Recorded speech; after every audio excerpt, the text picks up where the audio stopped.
Welcome back to my channel. അപ്പോൾ ഇന്നത്തെ video എന്താണെന്ന് വെച്ചാൽ തമ്പനയിൽ കണ്ട പോലെ തന്നെ നമ്മുടെ വീഡിയോ ആയാലും ഷോർട്സ് ആയാലും വൈറലാവാൻ വേണ്ടിയിട്ട് നമ്മൾ നോക്കേണ്ട ഒരു 5-6 ടിപ്സാണ് ഇന്നത്തെ വീഡിയോയിലൂടെ നോക്കാൻ പോകുന്നത്. അപ്പോൾ ഈ ഒരു ടിപ്സ്, ഈ ഒരു കാര്യം നമ്മൾ ശ്രദ്ധിച്ച് ചെയ്യുകയാണെങ്കിൽ നമ്മുടെ വീഡിയോ ആയാലും ഷോർട്സ് ആയാലും വൈറലായിരിക്കും. അപ്പോൾ എന്തൊക്കെയാണ് ആ കാര്യങ്ങൾ എന്നാണ് നമ്മൾ ഇന്നത്തെ ഈ വീഡിയോയിലൂടെ നോക്കാൻ പോകുന്നത്.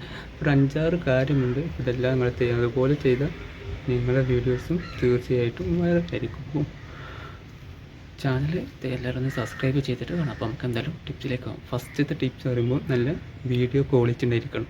നല്ല ക്വാളിറ്റിയുള്ള, നല്ല ക്ലാരിറ്റിയുള്ള ഫോണിലൂടെയോ ക്യാമറയിലൂടെയോ വീഡിയോ എടുത്ത് അപ്ലോഡ് ചെയ്യുക. ഇതുപോലെ നല്ല ക്വാളിറ്റിയുള്ള വീഡിയോസ് ആണെങ്കിൽ എന്ത് ചെയ്യും, വീഡിയോ വൈറലായിരിക്കും. രണ്ടാമത്തുള്ളത് ഓഡിയോ ക്വാളിറ്റി. നല്ല ഓഡിയോ ക്വാളിറ്റിയുള്ള വീഡിയോസ് ആയിരിക്കണം. അതായത് മൈക്ക് ഉപയോഗിച്ചാണ് നല്ല ഓഡിയോ ക്വാളിറ്റിയിലെത്തണം വീഡിയോ എടുക്കണം. മൂന്നാമത്തെ പറയുമ്പോൾ കൺസിസ്റ്റൻസി. ഇത്രയും സാധനമാണ് നമ്മൾ വീഡിയോ എടുക്കുമ്പോൾ ശ്രദ്ധിക്കേണ്ടത്. അതായത് വീഡിയോ ക്വാളിറ്റി, ഓഡിയോ ക്വാളിറ്റി. ഇനി അപ്ലോഡ് ചെയ്യുന്ന സമയത്ത് നമ്മൾ നോക്കേണ്ടത് പറയുമ്പോൾ കൺസിസ്റ്റൻസി ആയിട്ട് അപ്ലോഡ് ചെയ്യുക. അതായത് ഇന്നൊരു വീഡിയോ എടുത്തിട്ട് 3 ദിവസം കഴിഞ്ഞ് അടുത്ത വീഡിയോസ് അപ്ലോഡ് ചെയ്യുക. അത് ഇന്നൊരു വീഡിയോ എടുത്തിട്ട് 1 മാസം കഴിഞ്ഞിട്ട് അടുത്ത വീഡിയോ അപ്ലോഡ് ചെയ്യാതിരിക്കുക. ഒരു കൺസിസ്റ്റൻസി രൂപത്തിൽ എന്ത് ചെയ്യുക, വീഡിയോ അപ്ലോഡ് ചെയ്യുക. പിന്നെ നമ്മൾ ശ്രദ്ധിക്കേണ്ട കാര്യം, നല്ല വൈറലായിട്ടുള്ള സോങ്സ് ആഡ് ചെയ്യും. ഇപ്പോൾ ഷോർട്സ് ആണെന്നുണ്ടെങ്കിൽ നമ്മൾ ഷോർട്സിൽ ചെയ്യുക. ഇപ്പോൾ വൈറലായിക്കൊണ്ടിരിക്കുന്ന സോങ്സൊക്കെ ചെയ്യുക, അതിൽ ആഡ് ചെയ്യുക. വീഡിയോ ആണെങ്കിലും ബാക്ക്ഗ്രൗണ്ടിലൊക്കെ ചെയ്യുക. ഇപ്പോൾ വൈറലായിക്കൊണ്ടിരിക്കുന്ന സോങ്സൊക്കെ ആഡ് ചെയ്തുകൊണ്ടിരുന്നാലും നമ്മുടെ വീഡിയോസ് വൈറലാവും. പിന്നെ നമ്മൾ ചെയ്യേണ്ടത് എല്ലാ സെറ്റിങ്സും കറക്റ്റ് രൂപത്തിൽ ചെയ്ത് വെക്കുക. എന്തൊക്കെ സെറ്റിങ്സ് ഓൺ ആക്കണം, എന്തൊക്കെ സെറ്റിങ്സ് ഓഫ് ആക്കണം എന്നുള്ള കുറേ സംഭവങ്ങളുണ്ട്. അത് ഞാൻ ഇതിന് മുമ്പ് കുറേ വീഡിയോസ് ചെയ്തിട്ടുണ്ട്. വേണമെന്നുണ്ടെങ്കിൽ ഒന്നെങ്കിൽ സ്ക്രീനിൽ കൊടുക്കുക, അല്ലെങ്കിൽ ഇവിടെ കൊടുക്കുക. ആ സെറ്റിങ്സും കാര്യങ്ങളും ചെയ്യുക. ഓൺ ആക്കുക, ഓഫ് ആക്കേണ്ടത് ഓഫ് ആക്കുക. അതെല്ലാം കറക്റ്റ് രീതിയിൽ ചെയ്യുക.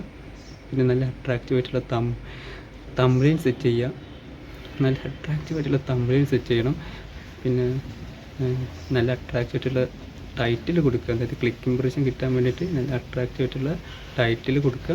നല്ല അട്രാക്റ്റീവായിട്ടുള്ള തംബ്നെയിൽ കൊടുക്കുക. ഡിസ്ക്രിപ്ഷൻ സെറ്റ് ചെയ്യുക. അപ്പോൾ ഇങ്ങനത്തെ കാര്യങ്ങളെല്ലാം സെറ്റ് ചെയ്തിട്ട് നിങ്ങളൊരു വീഡിയോ അപ്ലോഡ് ചെയ്താൽ തീർച്ചയായിട്ടും ആ വീഡിയോ വൈറലായിരിക്കും. അപ്പോൾ എന്തൊക്കെയാണെന്ന് ഒന്നും കൂടി പറഞ്ഞുതരാം. First video quality, 2 audio quality, 3 thumbnail set ചെയ്യുക, 4 അട്രാക്റ്റീവായിട്ടുള്ള ടൈറ്റിൽ കൊടുക്കുക, 5 സെറ്റിങ്സും കാര്യങ്ങളൊക്കെ ഉണ്ടെങ്കിൽ അത് ഓണാക്കി എല്ലാം ക്ലിയർ ചെയ്യുക. നല്ല അടിപൊളിയായിട്ടുള്ള ഡിസ്ക്രിപ്ഷൻ കൊടുക്കുക. ഇങ്ങനെ നിങ്ങൾ വീഡിയോ അപ്ലോഡ് ചെയ്യുന്നുണ്ടെങ്കിൽ ആ വീഡിയോ തീർച്ചയായിട്ടും വൈറലായിരിക്കും. ഓക്കെ, അപ്പോൾ ഇങ്ങനെ നിങ്ങൾ വീഡിയോ അപ്ലോഡ് ചെയ്ത് നോക്കി, അതും കൺസിസ്റ്റൻസി രൂപത്തിൽ അപ്ലോഡ് ചെയ്ത് നോക്കും. നിങ്ങളുടെ വീഡിയോ തീർച്ചയായിട്ടും വൈറലായിരിക്കും. നിങ്ങളുടെ ലോങ് വീഡിയോ ആയാലും ഷോർട്സ് വീഡിയോ ആയാലും. ഓക്കെ, അപ്പോൾ ഇന്നത്തെ വീഡിയോ ഇത്രയേ ഉള്ളൂ. അപ്പോൾ അടുത്തൊരു പുതിയ വീഡിയോ ആയിട്ട് നമ്മൾ ഉടൻ തന്നെ വരും. അപ്പോൾ വീഡിയോ ഇഷ്ടപ്പെട്ടാൽ ലൈക്ക് ചെയ്യുക, ഇഷ്ടപ്പെട്ടാൽ ഡിസ്ലൈക്ക് ചെയ്യുക. നിങ്ങളുടെ അഭിപ്രായം കമൻറ്റ് ബോക്സിൽ അറിയിക്കുക. അടുത്തൊരു പുതിയ വീഡിയോ നമുക്ക് ഉടൻ വരും. അതുവരേക്കും സൈനിങ് ഓഫ്.